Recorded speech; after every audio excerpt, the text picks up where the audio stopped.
Cristo Rey podcast, the Cristo Rey podcast, coming at you. A podcast, Cristo Rey podcast, the Cristo Rey podcast, almost too good to be true. Welcome back from Easter break. I hope you got some rest. As for me, I spent it stuffing my face with Cadbury cream eggs. I had a few peeps, so they freaked me out. Don't put them in the microwave. And with chocolate bunnies, you must always eat the ears first. You must always eat the ears first. Podcast, Cristo Rey podcast, the Cristo Rey podcast, right in your ears. Podcast, Cristo Rey podcast, the Cristo Rey podcast. Oh boy, here it comes. Hey guys, it's Jade. We're back again with another Cristo Rey podcast, and joining me is my host, Jay Sean, Naomi, Nishan. Tomorrow's Earth Day, and we have members of the Climate Leadership Club. I am also a member, Climate Leadership. Andy, And Liam. Could you both introduce yourselves a little bit? You can just kind of explain what made you interested in the Climate Club. I was always interested in climate and the earth, and previously Climate Leadership Club was hiking club, and one day Mr. Trapani came to me and said, hey, would you like this to also be hiking and climate leadership? And I was like, yeah. So that's how it started. My interest started when I joined Boy Scouts, and I ended up getting the environmental science merit badge. And that just kind of interested me, and then when I saw that Cristo Rey had a club for climate leadership, I decided to join.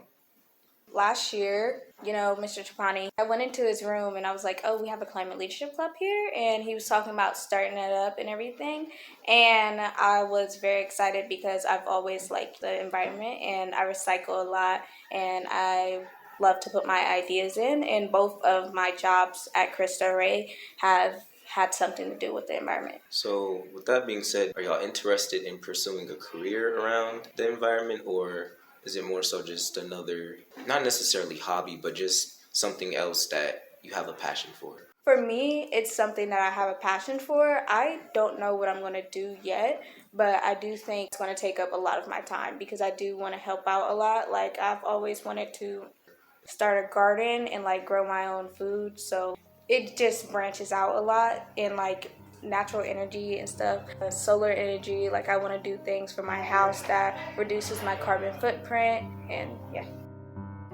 Hey everyone, it's one of the podcast hosts, Emily here. Now you all must be wondering, what the heck is Earth Day? Let me give you a quick little history lesson that I know will make Mr. Corrigan proud.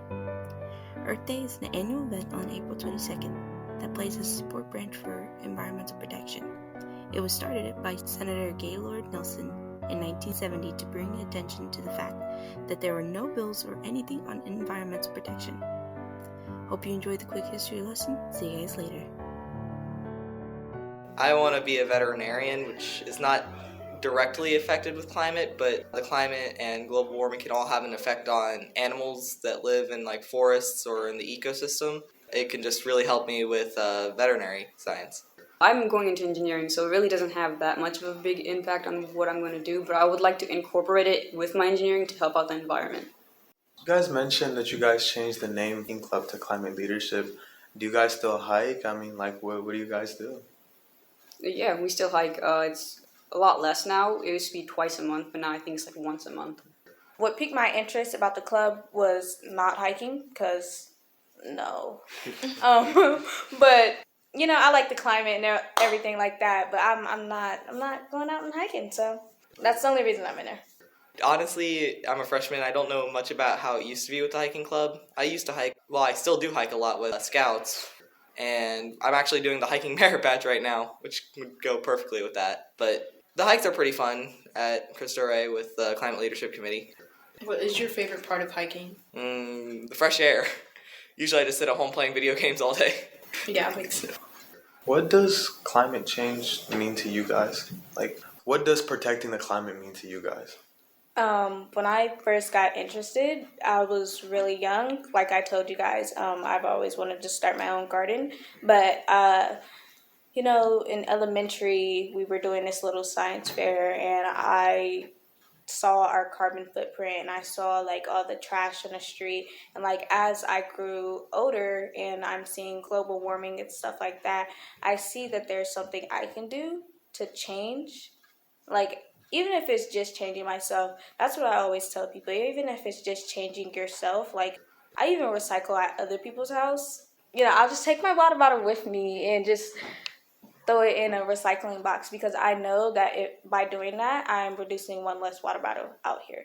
So, and like buying reusable straws and stuff like that, because I do like straws, but you can get them reusable and they're cheaper instead of just buying, like, also, plus side, it's cheaper instead of just buying plastic over and over again.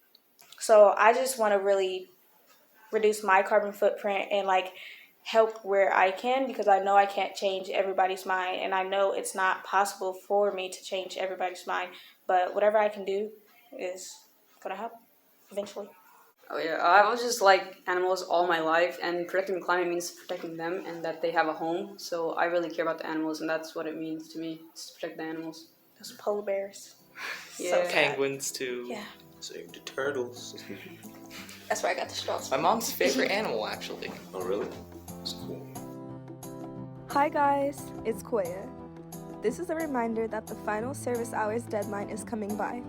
By May 15th, you should have 100% of your service hours done. For freshmen, that's 10 hours. For sophomores, that's 15 hours. For juniors, that's 20 hours. And for seniors, that's 10 hours. If you have any questions or are struggling coming up with ideas of where to volunteer, contact your theology teacher or Mr. Carrillo. They are more than happy to help. For me, protecting the climate is helping the future generations and the ecosystems, and helping preserve the beauty of the world, such as the coral reefs in Antarctica. Not just future generations, our generation too. I mean, we are the future generation, so. Well, speaking of generations, do you guys feel pressure on our generation to kind of be the main protectors of the world, or protectors of climate change and things like that? Yeah, most definitely. There's a lot of pressure build up, and it's just like I feel like the older generation, like some of them, they're like, oh, you gotta change it now, and like you're the future and everything. That's like a big responsibility, but we also see all this stuff that's happening, and there's also like things that are against climate change, and like not against, like more like they're littering and stuff, which is not helping the environment, and now we have to deal with it, and like just like, a lot of pressure. Yeah. I feel like every generation has something like this, like lead or asbestos. Like people researching and finding out that those are really bad in each generation. Like, think of how long ago lead was like, oh, lead's not good. Yeah. But I mean, like, people used to literally watch, like, atomic bombs just be dropped, you know, in, like, Nevada and stuff. And, you know, that was something that people did as, like, a family trip. So, you know, that's kind of crazy, but it's true. Our standards for, like, you know, our climate, I think, have gone up. And I think that's really good. Yeah.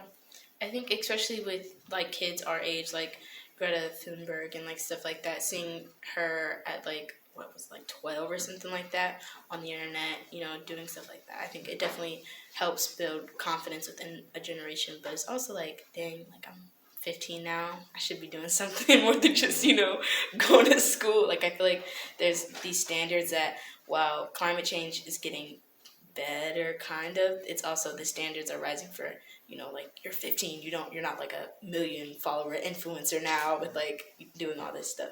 So yeah. That's why I'm so thankful for, you know, like Greta Thunberg, or however you say her last name, or, you know, like you climate change leadership guys, because it's like, you know, you guys are changing, you guys are shaping our future to be better, you know, and I think that's really good. As of now, I feel like there are a lot of new products and stuff that help the environment, like, you know, the Eco Clean, and I know everybody just smacks some eco stuff, but there is a lot of stuff that like helps out, like millions of years razors, like, you know, those razors that you can just keep them, not the disposable ones. The shampoo bars which eliminate plastic. There's also this like place, I don't think it's here in Columbus yet, it's called Too Good to Go, and it's to eliminate food waste. And then you get like discounted meals. For like when people call in and they don't pick up their meals, you get discounted meals, and it's just like a fun little surprise. Yeah, I've heard about that. Yeah, I think I saw that on TikTok. Yeah, me too. Yeah. But it's still not here, and I'm very upset about it. So.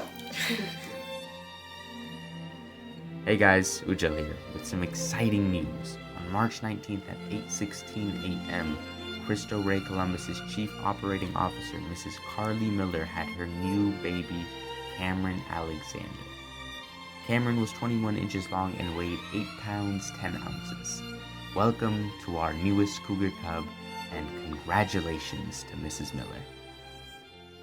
Yeah, I think it is really cool that now we have a lot of sustainable items and things like that. And even though some of the sustainable items are a little more pricey, it's exciting to know that, you know, once we progress in the years, that they will be more accessible to, you know, everyone. Yeah. Well, I mean, it's not like hairspray in the 70s. That's drastically improved. Yeah. Do you guys think like being climate conscious is a privilege? Can you go more into detail about like what being climate conscious is? Okay, like being climate conscious as in like somebody who can, you know, like you can be like very thoughtful and you know, like even into your purchases and stuff, you know. I think that goes into that, like being climate conscious is like, you know, thinking about the climate with your purchases and stuff like that. Is that a privilege? Oh, Yes. 1,000%. Yeah. Because it costs more since it will last more, and people like they have a fixed income, and they can only get those $5 razors or like the shampoo that costs $5, and they can't get like the $30 stuff that will last them way longer because of their like money in that moment. And what do you guys say to like people who can't afford that? Like right now America is facing a recession, and you know, like money is really hard to come by. It's really hard to get the amenities of life, you know, like the privileges of life. So like what do you say to that? If it is a privilege, like do you focus on other things or do you focus on the climate? That's actually tough. If you can't do what you can, like if you can't get the $30 razors or products that would help the climate, just do your best to help in your everyday life, like recycling or helping pick up trash if you want to or have the time to. Definitely do what you can, because like right now I just collect cans and like I crush them and literally take them to this place that gets me money back for them. Where's this place? It's like, I don't know, it's on Parsons, but it's like a like a metal recycling place. It doesn't give that much, but you know, I'm in school and I don't have a job, so anything can help, you know. And I think that, like, along with that, with recycling and growing your own greens, like, people think it's, like, really hard, but really it's just, if you just have, like, a jug you can recycle, you can make, like, a small greenhouse, and then you'll have your own produce, and you won't have to spend money on produce at the stores. Yeah. One plant that seems to grow really well, raspberries. We have a raspberry plant. We left it there for over a year, forgot to weed the garden, and it killed the weeds and continued to expand. My parents grow corn in our backyard. Wow, bring some to school. I love corn. Corn, spinach, carrots. That's a new one. We potatoes. Oh, okay, yeah. I love potatoes. And pumpkins. If you have any like overproduction, you know Surplus. Yeah. I gotcha. Yeah. I'll bring it to the podcast first. Yeah. Podcast potluck. Oh, yes, that'd be so Podcast potluck. That sounds a nice room too.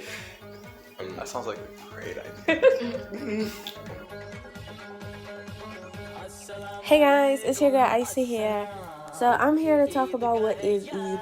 So Eid is an Islamic celebration that Muslims celebrate right after the month of Ramadan. Ramadan just ended, and so this is like our celebrations, and we get together with family and we celebrate. In the morning we go to the mosque and kids get like a lot and tons of money. We have family dinners. It's the day that you're supposed to be happy, and God gives you like a lot of reward to be happy that day, to dress in your best clothing and be happy, laugh, visit family, go out with your family. And also, like, that day is prohibited to fast, because that day you're supposed to, enjoy life and enjoy that you just completed the month of Ramadan. And this typically lasts about 2 days. And like I know like Saudi Arabia, they last 3 days, but regularly it lasts about 2 days. And you know, there's not really a certain tradition that happens. The one common one is that everybody does go to the mosque at the in the morning around like 9 o'clock, and everybody, they wake up in the morning to take a shower, wear their best clothing, and they go to the mosque with their family. That's called the morning prayer. And after that, everybody has different traditions and different cultures and different ways that they celebrate Eid. But in any way that you do celebrate it, the outcome, you're supposed to be happy. You're supposed to be laughing, smiling, and just, you know, a day full of joy. So it's like Christmas for us, and it's something that we all can't wait to have. And we only have this 2 times in a year, after the month of Ramadan and also in August. So yes, that is Eid. Thank you guys. Bye. Is there any advice or tips you'd like to give future generations on how they can reduce their carbon footprint and help save our environment? Recycle and, when possible, like walk or bike to places that are close. I know it's really hard in America since like houses are in one area and like stores are in another. But like when you can, you should like, you know, not use a car. I'd also say do research about companies and stuff, because most of the world's emissions of carbon, whatever it is, most of the world's pollution comes from big business. Watch how much these corporations pollute, okay? Just pay attention. I would say annoy your parents, because when I was younger, I would definitely annoy my mom, and I would have all of these like tips and stuff, and I would be like, "Oh, you're using too much detergent." Like, what about the polar bears? Like, you know, they love you, and they're gonna take your opinion into consideration, especially if you're watching with like a watchful eye. Like, lady, what are you doing over there? Yeah, so just like, oh, mom, can we take a walk instead of going to the store? Stuff like that, I guess. I mean, can we take a walk instead of taking the car?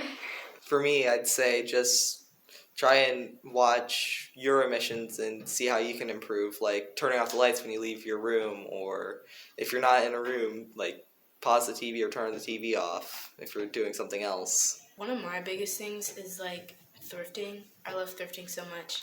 Mostly because it's cheaper, and especially as like we're kids, we grow out of things very easily, and like it's just easy to buy like a pair of like $10 jeans instead of a pair of $30 jeans, where a brand is like causing a lot of pollution, like Nishan said. So I'm saying like always go thrifting. It'll always save your wallet, and you'll find cool things and stuff like that. So that's my tip for sure. So for the podcast hosts, why is the climate important to you guys? Have you guys thought about it before today? I feel like sometimes I will admit it has been an afterthought if maybe like I'm busy, I'm tired, but I try to make a conscious effort to at least, you know, do a little something. So like, for instance, my household, we recycle like plastic, paper. So anytime we like have like bottles or something, we'll wash it, rinse it out first, just to, you know, eliminate germs. Then we have a recycle bin. Hi guys, it's Rebecca, and I just wanted to announce it is officially prom season. So if you're a junior or senior, mark your calendars for April 29th. Prom will be from 6:30 to 10 p.m. So make sure you look at your Instagram or your emails for all the information. We also are having a prom court and the promposal contest. So if you read your emails, you will know a little bit more about that. Ticket sales will be from April 17th to the 21st. So make sure you bring your money. It's $65 per ticket, and for the couples package, it's $110. So you'll be saving $20 if you get the couples package if you want to buy 2 tickets instead of 1. So make sure you save your money, and yeah. And also, if you're having an outside guest, make sure you get your form from the main office and get it signed before the 21st. So I hope to see you guys at prom.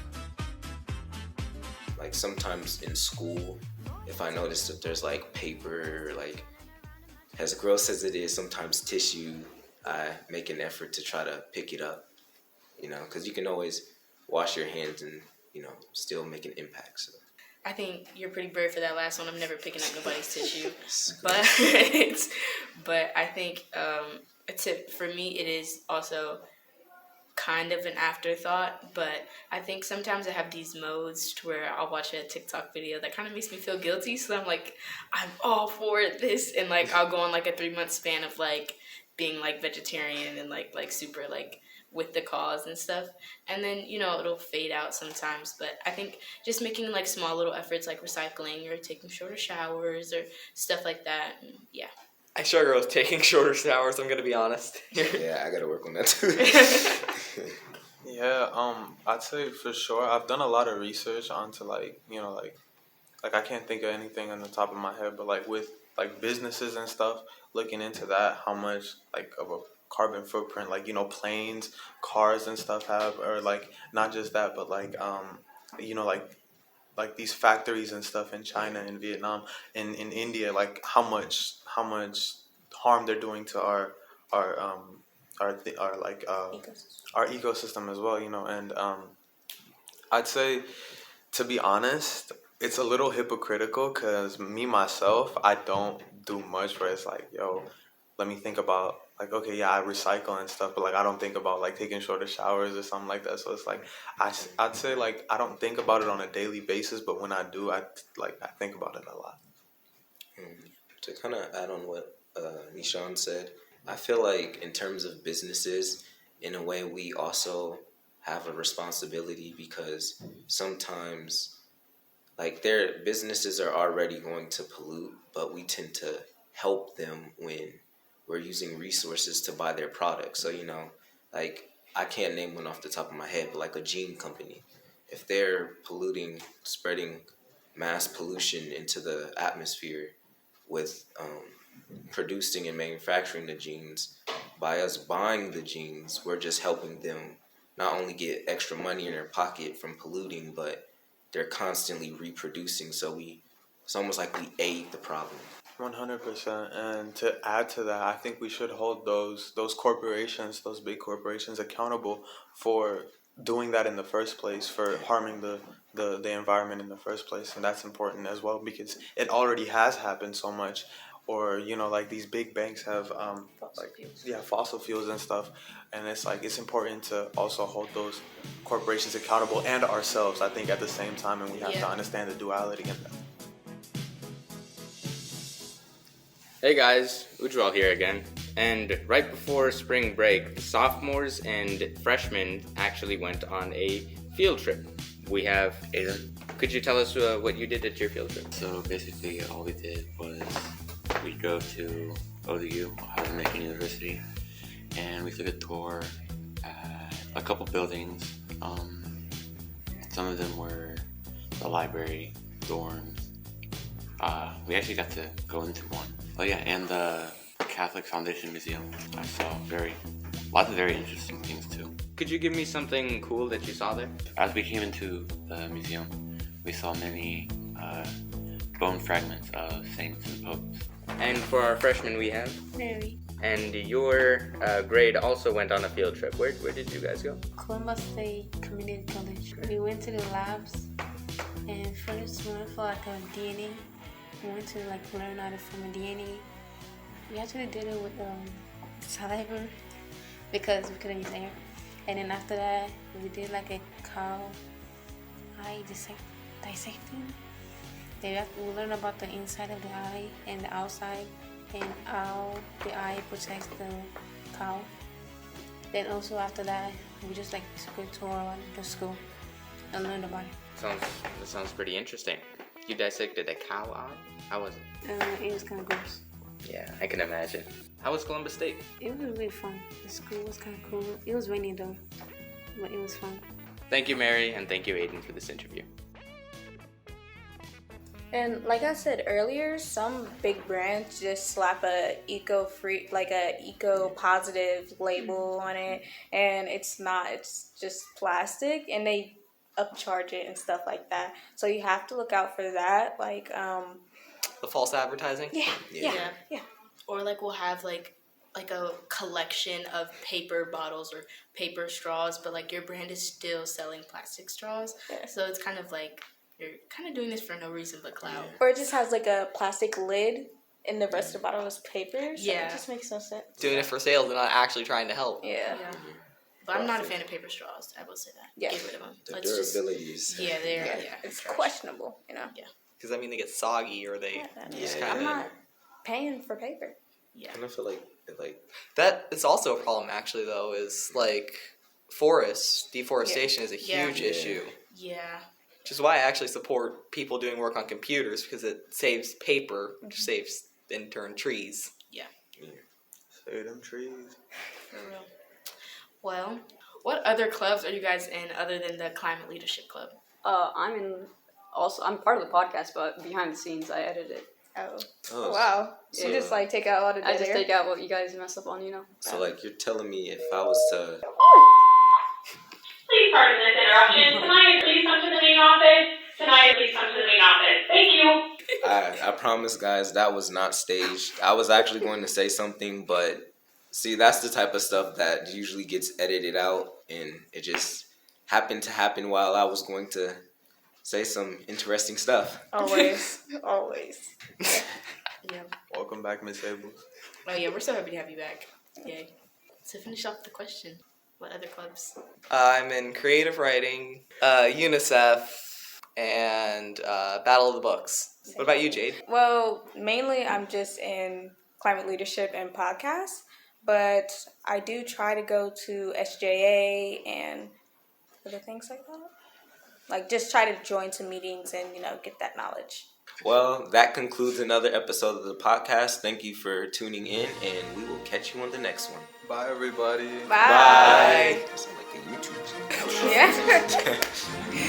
Podcast. This is the Cristo Rey Podcast. The Cristo Rey Podcast. It came right at you. Podcast. This is the Cristo Rey Podcast. It was the Cristo Rey Podcast. Almost too good to be true. Now, Andy mentioned being an editor on the Cristo Rey Podcast. Those editors have a lot of control over what you see and hear. For example, if I were to say, they could bleep it out. They could even completely cut me off, but I know they'd never do that because they have way too much respect for me.